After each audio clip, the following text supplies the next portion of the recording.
Let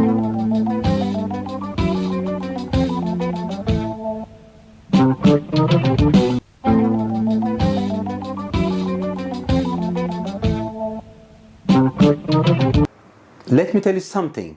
All things in life are temporary. If it is going well, enjoy it. That will not last forever. But if it is going wrong, don't worry. That will not last long either. ማንኛውም ነገር በህይወታችን ጊዜያዊ ነው። አሁን ያለንበት ሁኔታ ጥሩ ከሆነ ደስታ ላይ ከሆነን ኢንጆይ እናርግ። ምክንያቱም ከኛ ጋር ለዘላለም አብሮ አይቆይም። ግን ያለንበት ሁኔታ መጥፎ ቢሆን እንዳትጨነቁ። እሱም ከኛ ጋር ለዘላለም አይቆይም። So this is Fakade from Change Computer and Language School. Now on this session I'm going to show you how to solve problem in a physics test. If you are ready, let's get started. When we solve problems in physics test, what you have to do is first read the problem carefully. Then write the given quantities and the unknown quantities. And don't forget to sketch or to draw the diagram because it's very important to solve the problem. And you have to know the different formulas according to the problem. So now let me show you the different formula which we get in motion.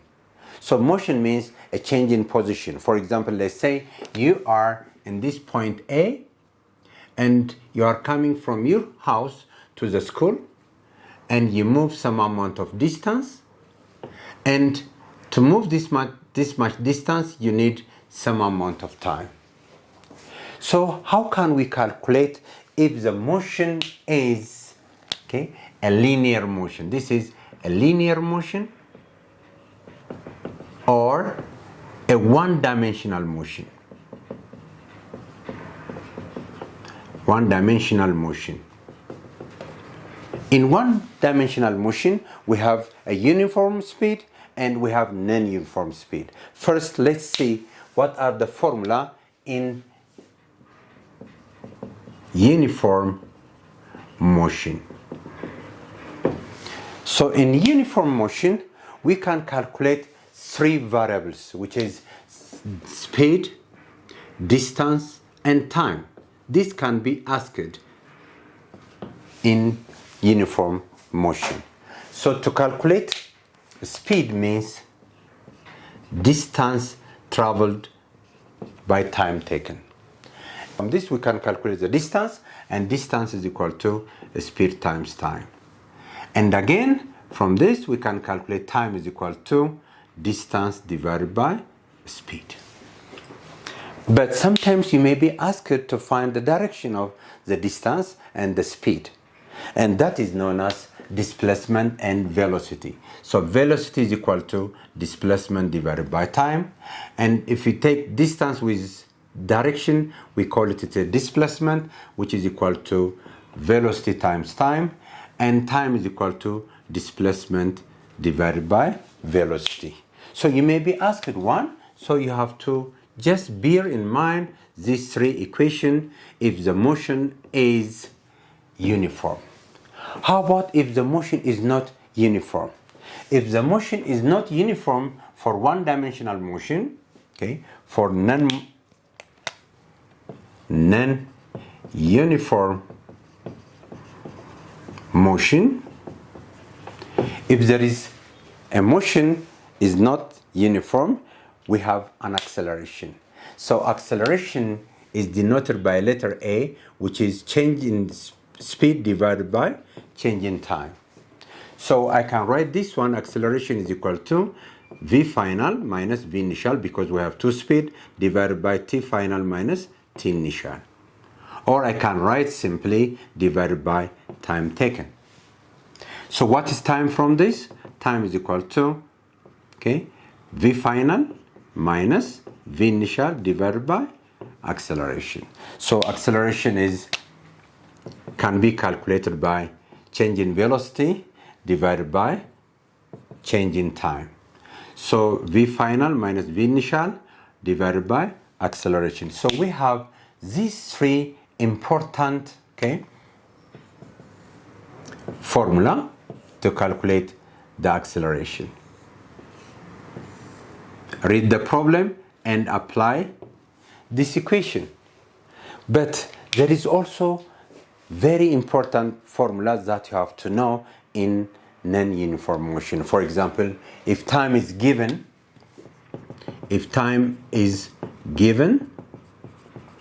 and if time is not given. If time is given, to calculate the final velocity, which is equal to initial velocity plus acceleration times time. If you want to calculate the distance moved, if time is given, or the displacement, v initial t plus half times at squared. This is very important formula to calculate the final velocity and the displacement if time is given. If time is not given, we have another formula.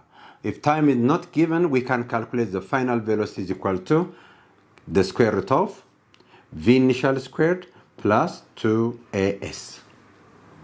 If you want to calculate the distance is equal to v final squared minus v initial squared over 2a.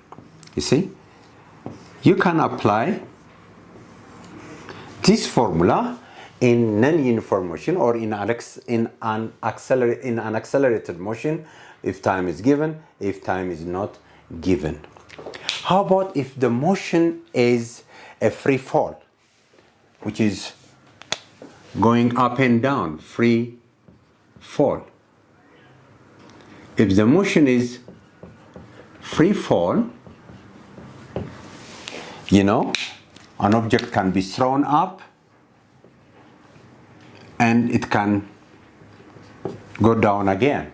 So in this case, the important thing is you have to change the acceleration of the motion by gravity, and the height, the distance, is changed into height. So what is the formula to calculate the final velocity if time is given? If time is given,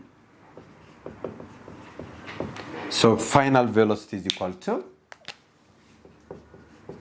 v initial plus gt. How about the height? So to calculate the height, which is VOT plus half times gt squared. How about if time is not given?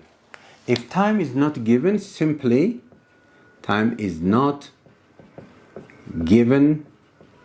Try to remember the formula to calculate the final velocity is equal to the square root of v initial squared plus 2 times g times h.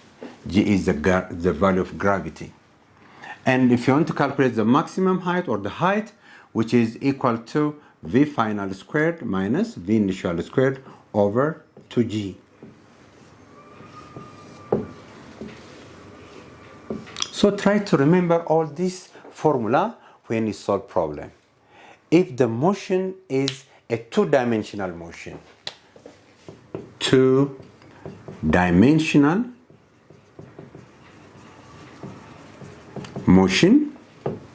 it is a motion between x and y axis. Look, this is vertical and this is horizontal x. So when you throw something with a speed v, initial speed, so the object is going and back to earth. So this is the place where we find the maximum height. And at this point, the final velocity is 0.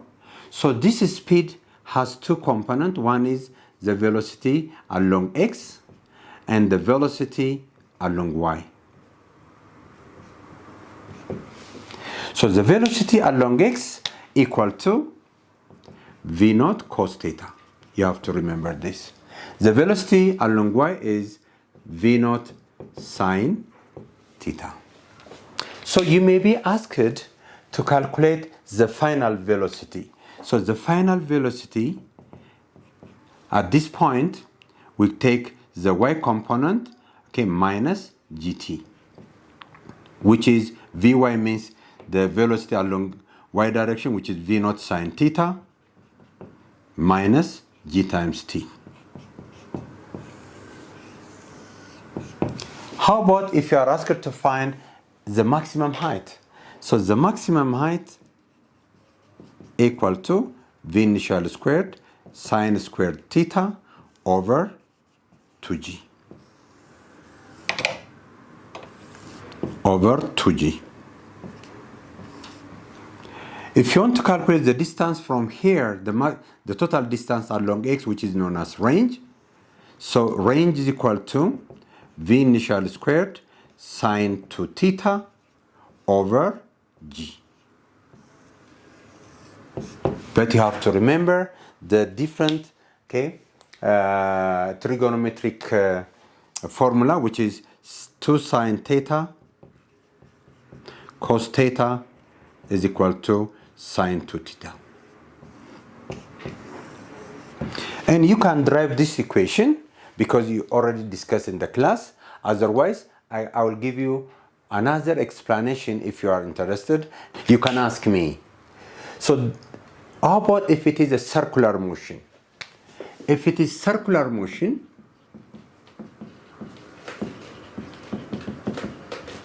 if a motion is moving around a circle,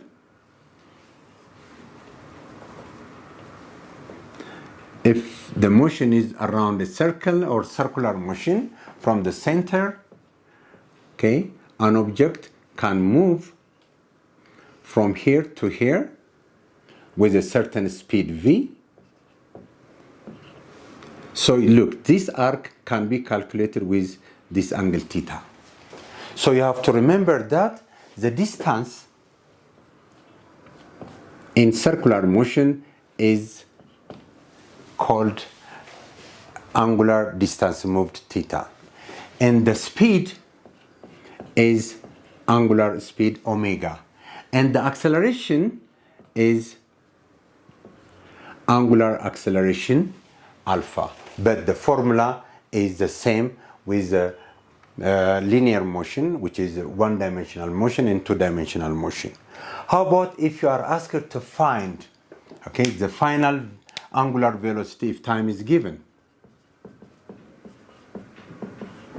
If time is given, you can calculate the angular velocity equal to the initial angular velocity times alpha times t. If you want to calculate the distance moved, angular distance moved is equal to angular initial speed times time plus times half times alpha t squared.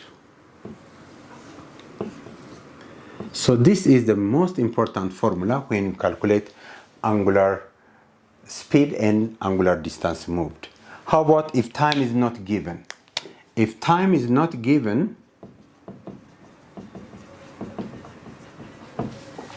we can calculate the final angular velocity, which is equal to the square root of angular initial squared minus 2 times alpha times theta.